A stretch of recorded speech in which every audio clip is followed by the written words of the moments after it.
Easy guys, how's it going? It's Roll with the Punchers and we're back on Black Ops 1, and what I want to talk to you guys today about is how to get better at Black Ops 1. Now this doesn't really apply for Black Ops 2 because, as you all must know by now if you've watched any of my other videos, you'll know that I freaking hate Black Ops 2 because I cannot play run and gun how I like to play it.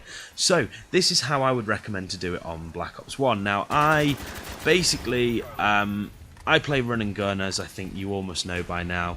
But if you want to follow the generic tips of every other YouTuber, of stick to the sides and don't play too aggressive and just sit around flags and you'll pick up kills, I'm not going to tell you to do that because that's boring. If you want to play boring games and end up 24 for 3 at the end of it, do that. If you want to end up 70 for 11 or 60 for 10, then follow this, because this is what I do and I find it so much more entertaining. So I run around, you'll see me, I'm running around the spawns, I'm running around the flags, I'm running wherever I can. I'm not afraid of the middle of the map because a lot of people possibly don't expect it. You know, a lot of people are getting better at Call of Duty these days and they're running around the sides of the maps themselves, so they're kind of not really expecting a lot of people in the middle of the map, and they're kind of expecting people to be around the edges. Like, if you notice, when people are camping on maps and sat in corners, they're actually sat in corners to the side. They rarely sit facing over.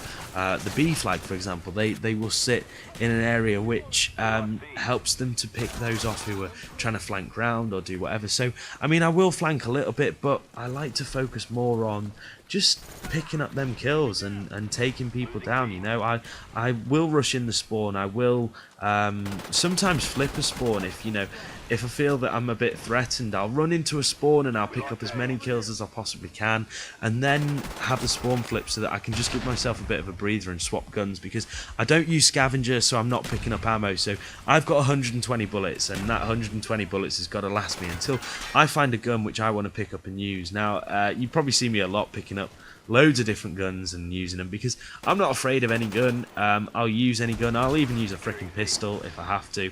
It doesn't really bother me. I think one thing that really benefits me is having good reactions and having quite good aiming. I'm very quick at locking onto targets. I'm very quick at spotting where people are. And one thing which benefits me as well is anticipation. I guess if you're ready for someone to come around the corner, or you're expecting someone to be in the corner where they're sat there with a fucking silencer and ghost on, you've got more of a chance of picking them off because you know that they're going to be there. So that's one thing, just always be prepared. Another thing is to set your class up to suit the way in which you want to run and gun.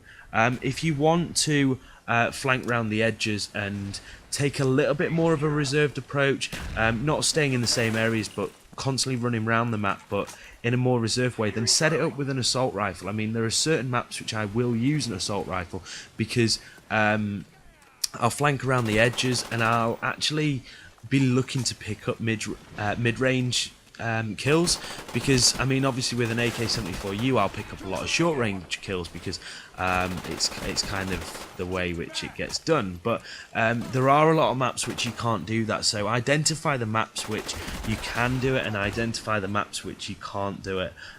For example, jungle, I always use an assault rifle because I think that although there can be some enclosed spaces, I think there's way too much open areas for you to not really use an assault rifle. If you're going to use a submachine gun, you are going to lose in those gun battles because you're going to have that person who's going to pick you off at range, and you know, it's really difficult picking up a long range kill with a submachine gun. It's not going to happen very often, so kind of beware for that. Another thing is to play in a team. Play with your mates, because if you're playing with your mates, one of the biggest things you can do is you can determine the spawn. Like, you can pick the flags which you want. There's always a better side. A lot of people don't really realise it, but there really is. I mean, on this I'm playing on grid and I want the A and B flags because if they're spawning at sea, they're spawning in open areas, and if they're spawning in open areas, they're more exposed, they're less likely to be able to kind of get out the way of gunfire when when they spawn in, I mean, having the A side, you'll spawn in and you've actually got a few things which you can maneuver around in order to cover yourself a little bit, but you don't have that at the C side. I mean, another kind of example of this is, let me think of a map now. I can't really think of one. Well, on Nuketown, I like taking the C side and not the A side, because I just think there's that little bit more protection, and also with the way that the cars are set out and in the middle, the lorry and the bus, I think it benefits the person who's going to be at the C side. So yeah, I'd sort of say hit up the C side. Summit, that's the one I was thinking of beforehand. Summit, the A spawn is really open, apart from that one building right at the back, because you always seem to spawn behind that building, but then you've got a very open space before you're actually into the map. You don't have this so much at the C side because you've got areas to flank round, but on the A spawn you really don't have that. You're very much exposed and very much likely to end up in someone's crosshairs. So yeah, play with your friends and play the flags which you want to have, because if you've got the determination of where someone's going to spawn, you're only going to better your chances at picking up more and more kills if you're going to be running around. And I guess like a final tip really is pick up the objectives as you're going along as well, because if you're I mean, often what I'll do is, you'll notice it in a lot of my commentaries, I will actually run past a flag. Like whenever I play Summit, I will cross frag over to C. I'll pick up another kill if I can, but then I'll run past the flag and try and hold them down at that spawn so that we can obtain that spawn before going and picking up the flag.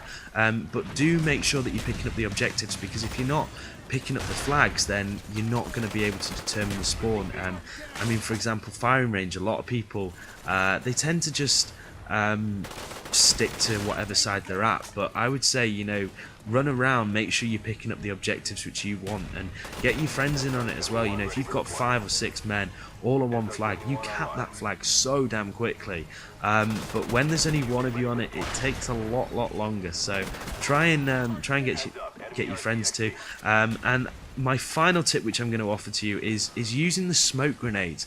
Now this sounds like a bit of a bizarre one, because the smoke grenade seems a little bit useless. It doesn't stun anyone, it doesn't do anything, all it does is it hides you.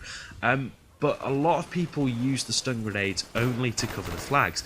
They don't think of actually using them tactically to try and sort of trick the opposition into thinking you're going one way. Like one thing I'll often do is I'll smoke somewhere, and I don't run through the smoke because they're actually going to see you first. What I'll do is I'll chuck smoke somewhere and then I'll flank round another way to avoid the gunfire, and they're aiming down the smoke. They're thinking this guy's going to pop out the smoke at any point. I need to have my wits about me. I mean, I need to be aiming straight down in that smoke and picking them off. But no, you don't. You can quite easily just chuck down a smoke grenade, run around the side, and you can even pick up 2 or 3 kills sometimes when you do it. I've done it on so many occasions. If I can find a video with it in, I'd love to put it in, just so you can kind of get an idea of what I'm talking about. And it also protects yourself from enemies seeing you and ending up down the crosshairs. So yeah, that kind of concludes really. I mean, I know it's a little bit brief and it's a little bit vague with the tips on how to improve as a run and gun, but I guess that there's some aspects of it which are really helpful. Just being aware and being ready for anything, and manipulating the map how you want to are sort of the main things about it. Because yeah, I'm good at my reactions and everything, and maybe you need to work on that, work on playing a bit of run and gun and working on your reactions, but eventually you're going to pick it up, and eventually you're going to get those high kill streaks and eventually come out with those really positive games. So yeah, that kind of concludes. I hope you've enjoyed this. If you have, drop a like on it. If you really liked it, then favourite it. Let's see if we can get at least 10 to 15 likes out of this, because it's really going to help, and it means that it helps my channel grow, and hopefully more and more people are going to see my content. But yeah, I've been Roll with the Punches. If you've not done already, please hit the subscribe button and share this with your friends. Let's get this channel growing. You know that I want to hit the 1k subs as soon as possible. So yeah, appreciate your time, guys. You take it easy. I'll catch you on my next video. Peace.